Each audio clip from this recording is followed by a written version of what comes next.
لە سێبەری باوەڕدا. بەرجی یەکەم، نووسینی مامۆستا فەتحوڵڵا گولەن. بوون و ماهیەتی ڕۆح و بەڵگە تایبەتیەکانی. یەک، ڕۆح بوونەوەرێکی خاوەن شعورە و لە جیهانی ئەمرەوە هاتووە. ڕۆح بوونەوەرێکی خاوەن شعورە و لە جیهانی ئەمرەوە هاتووە، واتە سەر بە جیهانی ماددە نییە.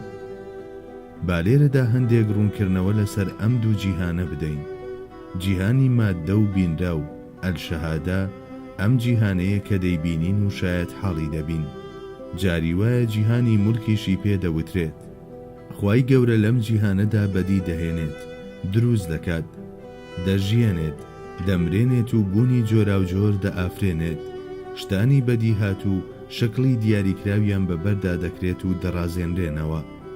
ڕووەکەکان و ئاژەڵ و مرۆڤەکان ئەو زیندەوەرانن کە ئەم جیهانە پێک دەهێنن، هەر لە گەردیلەکانەوە هەتا گۆی زەوی و لەویشەوە هەتا سیستەمە ئاسمانیەکان.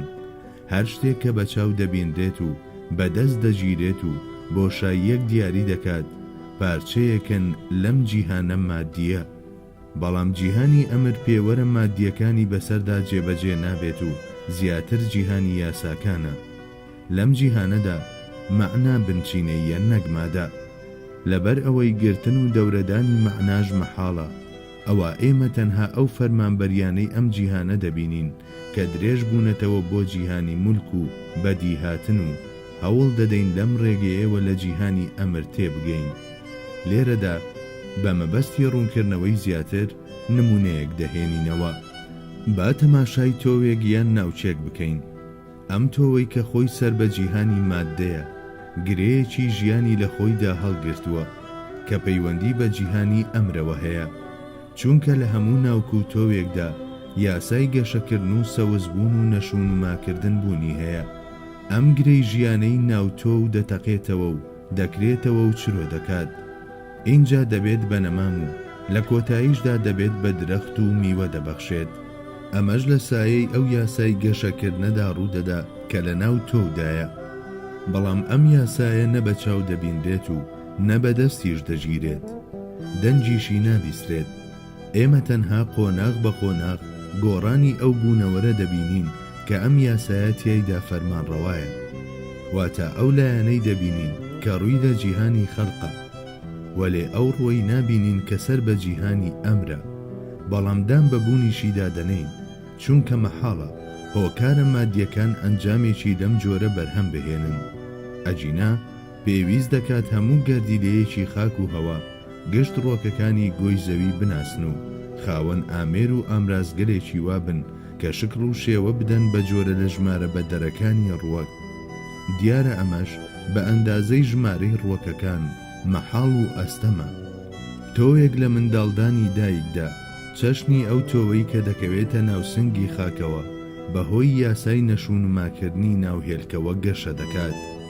دیوی دەرەوەی منداڵدانی دایک هەموو مانجێک جارێک خاڵی دەبێتەوە. ئەمە یاسایەکی تایبەتیە.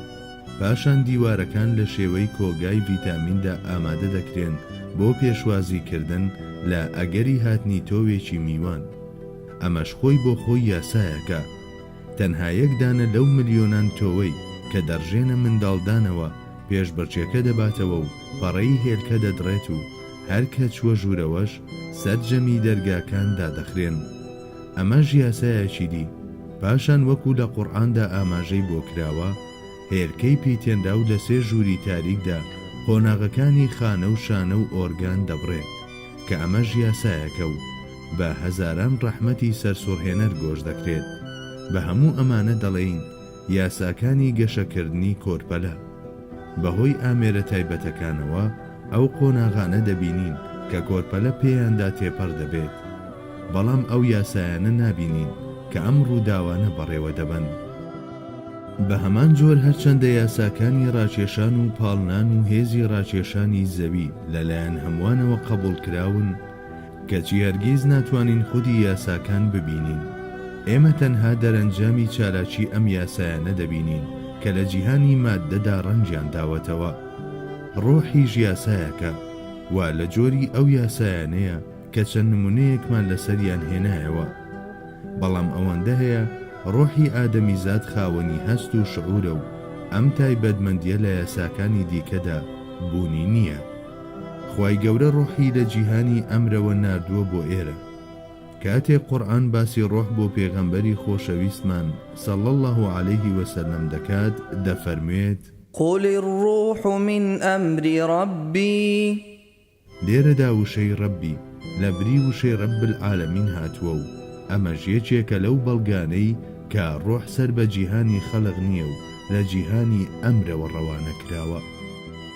2. هەروەک ناکرێت بە تەواوەتی پێناسەی ڕۆح بکرێت، ناشکرێت بەهۆی زانیاری مرۆڤانەوە لی تێبگەین. ڕۆح سادەیە و پێکاتوو نییە، مادە لەبەر ئەوەی لە گەردیلەکان و گەردیلەکانیش لە چەند پارچەیەکی بچووکتر پێکاتون، ئەوە بە ناچاری تووشی پەردبوون دەبێت. بەڵام حاڵەتێکی لەم شێوەیە لە ڕۆحدا بوونی نییە، بوونی ئەو نەگۆڕە و کارلێک ناکات و پارچە پارچە نابێت. چونکە ماهیەتەکەشی بەم جۆرەیە، ئەوە ئێمە ناتوانین وەک هەر مادەیەکی تر بیبینین و لە تاقیگەدا تاقیکردنەوەی لەسەر بکەین. تەنها دەتوانین بە کاریگەری و درەوشانەوەکانی لە جیهانی مادەدا هەست بە بوونی بکەین، بەڵام دیسانیش ناتوانین پێی بە ماهیەتەکەی ببین. خۆی دەخۆیدا قبولکردنی بوونەکەی شتێکی جیایە لە زانینی ماهیەتەکەی. ڕاستە بۆ بینینی شتێک پێویستمان بە چاوە، بەڵام هەبوونی مادی چاو بە تەنها بەز نییە بۆ بینین، چونکە ئەگەر مێشک چالاکیەکانی بێکەم و کورتی و بە بەردەوامی جێبەجێ نەکات، چاویش ناتوانێت هەستێت بە فەرمانی بینین، چونکە چاو دەلاقەیەکە و بینینیش چالاکیەکی تایبەتە بە مێشک. هەمان شت بۆ خودی مێشتیش ڕاستە، ئەویش بۆ کارکردنی سەرجەم توانە و بەهرەکانی پێویستی بە سەنتەرێکی بەڕێوەبردن و ئاراستەکردن هەیە و داخوازی بەڕێوەبەر و فەرماندەیەکی وایە کە بە بەردەوامی جڵەوی لە ژێر دەستدا بێت. بەڵێ، هەرگیز ناگونجێت مێشک سنووری خۆی ببەزێنێت و بەرامبەر بەو ڕۆحەی کە بەڕێوەی دەبات بێڕێزی بنوێنێت و بەدەم و ڕێنەوە بڵێت من ماهیەتی تۆ نازانم، کەواتە تۆبوونت نییە. چونکە بۆ ئەوەی مێشک لەم هێزە کامڵە تێبگات کە لەسەر و خۆیەوەیەتی، پێویستە سەرەتا سەرمایەکەم و کورتەکەی و مادیەتە تەسک و ناتەواوەکەی و هەستە سنووردارکراوەکانی بە مادە تێبپەڕێنێت و سەرجەمی ئەو کۆ ئەندام و ئامرازانە بەکار بهێنێت کە وەکو ماتەوزەیەک لە خۆیدا بوونیان هەیە. تەنها بەم جۆرە دەتوانێت بە چەندەها بازنە و بربەستی گرفت ئامێزی یەک لە ناو یەکدا تێبپەڕێت و بگات بە سنووری تێگەیشتن لە دەریایەکی بێکەناری وەک ڕۆح. ئەمەش شتێک نییە لەم دنیای خەڵق و مادەیەدا دەستگیر ببێت. لەبەر ئەوەی ڕۆح ماهیەتەکەی نادیارە، پێناسەش ناکرێت. کەمڕەوی لەم بابەتەدا نکۆڵیکردنە لە بوونی ڕۆح و زیادەڕەویش بریتیە لە هەوڵدان بۆ پێناسەکردن و وەسفکردنی وەکو هەر شتێکی تری مادی. ناتوانرێت پێناسەی ڕۆح بکرێت، چونکە ئەو مرۆڤەی کە دەیەوێت پێناسەی بکات زۆر جار دەسەوەسانە لە پێناسەکردنی شتان و ڕووداوەکانی جیهانەکەی خۆیشی. بۆ نمونە، وتاربێژ و هۆنەرێکی چەند باشیش بیت، هێشتا ناتوانیت پێناسەی هەنجوین بۆ کەسێک بکەیت کە لە ژیانیدا هەنجوینی نەخواردووە و سەرکەوتو نابیت لەوەدا کە بە وشەی ڕوت و پەتی تامی هەنجوینی پێ بچێژیت. ناکرێت تەنها لە چوارچێوەی پێناسەدا بۆنی خۆشی گوڵ و مێخەک بۆ کەسێک باز بکەیت کە لە تەمەنیدا نەیدیوە و بۆنی نەکردووە. ئەگەر تەواوی کتێبێک بۆ کەسێک بخوێنیتەوە کە زمانەکەی نازانێت، لە تاکەپیتێکی تێناگات. لێرەوە حەقیقەتێکمان بۆ دەردەکەوێت. هەرچێک لەسەر ڕۆح بوترێت، هێشتا مەحاڵە بە شێوەیەکی دروست پێناسە بکرێت و ناتوانرێت بە پێی زانیاریە مرۆڤانەکان پێی بە ماهیەتی ببرێت.